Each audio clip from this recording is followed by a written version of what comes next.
mantras of our Divine Mother. Our Divine Mother says, "My help is always with you to help you in your progress and in your work. The difficulties you cannot overcome today will be overcome tomorrow or later on. With my love and blessings," says our Divine Mother.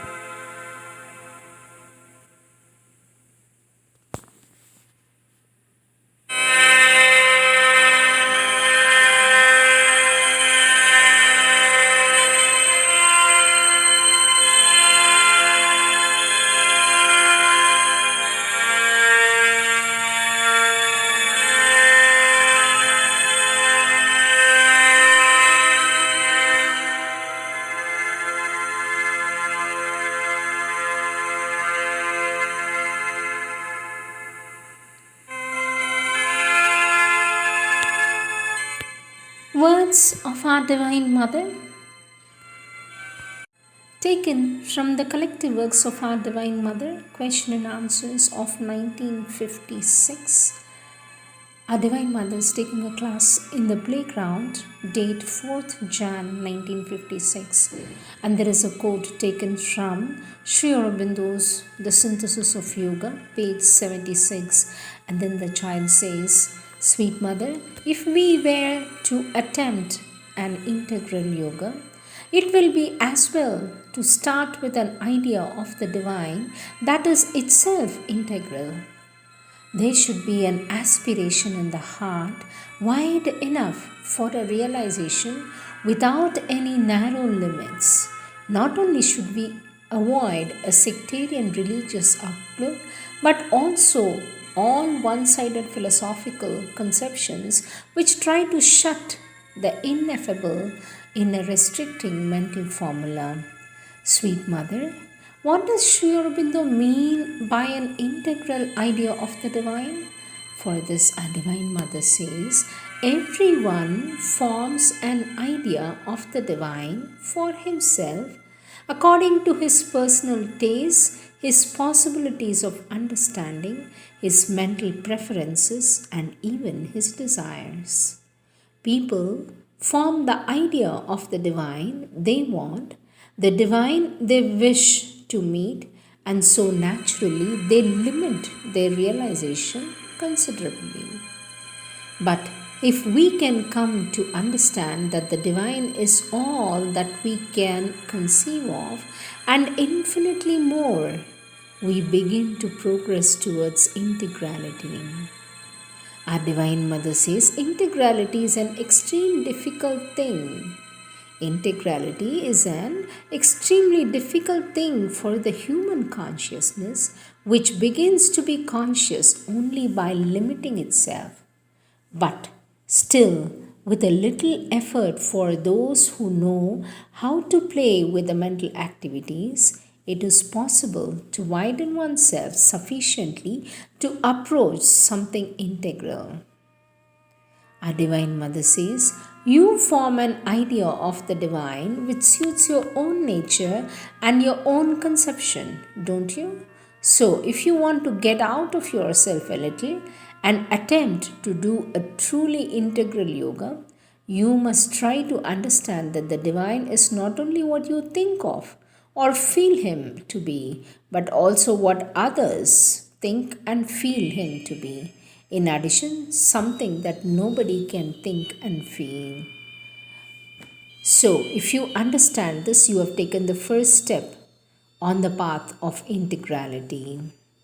Our Divine Mother says, instinctively and without even being aware of it, people persist in wanting the divine to suit their own conceptions. For without thinking, quite spontaneously they tell you, oh, this is divine, this is not divine. What do you know about it? And then there are those who have not yet set foot on the path who come here, see things or people, and tell you, the ashram has nothing to do with the divine, it is not at all divine. But if you ask them what is divine, they would be hard put to it to answer. They know nothing about it. And the less one knows, the more one judges. That's an absolute fact. The more one knows, the less can one pronounce judgments on things. And there comes a time when all one can do is observe, but to judge is impossible. One can see things, see them as they are, in their relations, in their place, with an awareness of the difference between the place they know or they are now in and the one they ought to occupy. For this, the great disorder in the world, but one does not judge, one simply observes. Our Divine Mother says, and there is a moment when one would be unable to say this is divine, that is not divine, for a time comes when one seeks the whole universe in so total and comprehensive a way out. To tell the truth, it is impossible to take away anything from it without disturbing everything. Our Divine Mother says, and one or two steps further yet, and one knows with certainty that what shocks us as a contradiction of the divine is quite simply something not in its pure proper place. Each thing must be exactly in its place, and besides, it must be supple enough, plastic enough to admit into a harmonious progressive occupation, into an harmonious progressive organization, all the new elements which are constantly added to the manifested universe. Our Divine Mother says the universe is in a perpetual movement of inner reorganization, and at the same time it is growing larger, so as to say, being more and more complex, more complete, more and more integral, and this indefinitely. And as gradually new elements manifest, the whole organization has to be remade on a new basis. So, that is not a second when everything is not in perpetual movement, but if the movement is in accordance with the divine order, if it is harmonious, so perfectly harmonious that it is hardly perceptible, it is difficult to see. Our Divine Mother says, now, if one comes down again from this consciousness to a more external consciousness, naturally one begins to feel very precisely the things which help one to reach the true consciousness, and those who bar the way or pull one back or even struggle against the progress. And so the outlook changes, and one has to say, the divine, this is the divine, or this helps me towards the divine, and that is against the divine, it is the energy or the enemy of the divine. Our Divine Mother says, but this is a pragmatic point of view for action for the moment in material life, because one has not yet reached the consciousness which goes beyond all that, because one has not attained that inner perfection having which one has no longer to struggle, for one has gone beyond the zone of struggle or the time of struggle or the utility of struggle. But before that, before attaining that state in one's consciousness and action, necessarily there is a struggle. And if there is a struggle, there is a choice. And for the choice, discernment is necessary. Our Divine Mother says, and the surest means to discernment is a conscious and willing surrender as completely as possible to the divine will and guidance. Then there is no risk of making a mistake and of taking false lights for the true ones, says our Divine Mother.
Next, from 11 Jan 1956 from page 14 in the same series. Question, sweet mother. This craving life force or desire soul in us, this craving life force or desire soul in us has to be accepted at first, but only in order that it may be transformed. Other words from the book Synthesis of Yoga, written by our Lord Sri Aurobindo, page 77.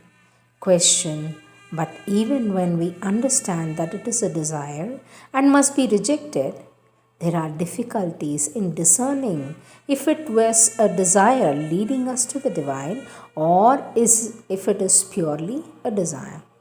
Sweet mother, but even when we understand that it is a desire and must be rejected, there are difficulties in discerning if it is a desire leading us to the divine or if it is purely desire.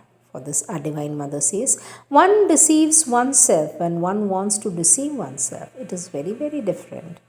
For this, the child says, but within one understands. For this, our Divine Mother says, good. Well, then that's enough. If one understands somewhere, that is enough. Is that all? Then the child says, sweet mother, on Jan 6, you said, give all you are, all you have, nothing more is asked of you, but nothing less. Let me repeat, sweet mother, on Jan 6th, you said, semblance of peace, thy freedom, and not a semblance of freedom, thy unity, and not a semblance of unity, for it is only thy peace, thy freedom, and thy unity that can triumph over the blind violence and the hypocrisy and falsehood that still reign upon earth.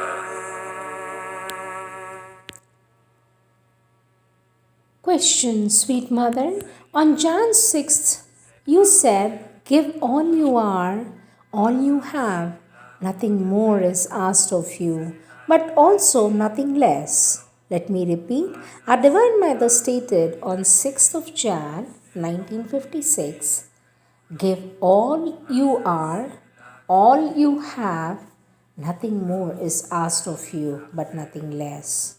Sweet mother, what is meant by all you have and all you are? For this, our Divine Mother says, I'm going to tell you in what circumstance I wrote this, but that will make you understand.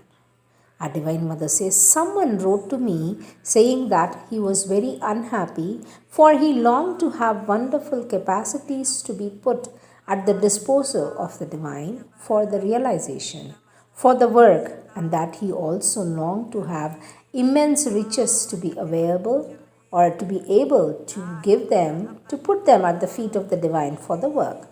So I replied to him that he need not be unhappy, that each one is asked to give what he has, that is, all his possessions, whatever they may be, and what he is, that is, all his potentialities, which corresponds to the consecration of one's life and the giving of all one's possessions, and that nothing more than this is said.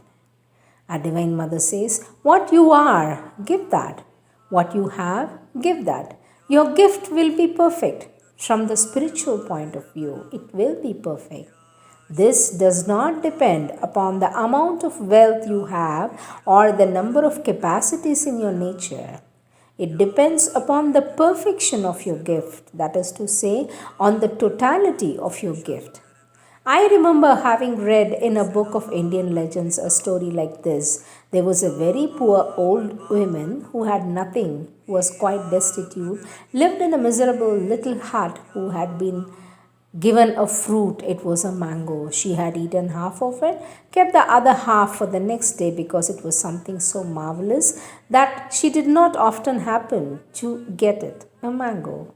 And then, when night fell, someone knocked at the rickety door and asked for hospitality. And this someone came in and told her he wanted shelter and he was hungry. So she said to him, "Well, I have no fire to warm you. I have no blanket to cover you. I have half a mango left. That is all I have. If you want it, I have eaten half of it." And it turned out that this someone was Shiva, and that she was filled with an inner glory, for she had made a perfect gift of herself and all she had. I read that, says our Divine Mother. I found it magnificent. Well, this describes it vividly. It is exactly that. The rich men, or even people who are quite well off, have all sorts of things in life and give to the divine what they have in surplus, for usually this is the gesture. One has a little more money than one needs, one has a few more things than one needs. So, generously, one gives that to the divine. It is better than giving nothing. But even if this little more than what they need represents lakhs of rupees, the gift is less perfect than the one of half of the mango. For it is not by the quantity or the quality that is measured, it is by the sincerity of the giving and the absoluteness of the giving, says our Divine Mother.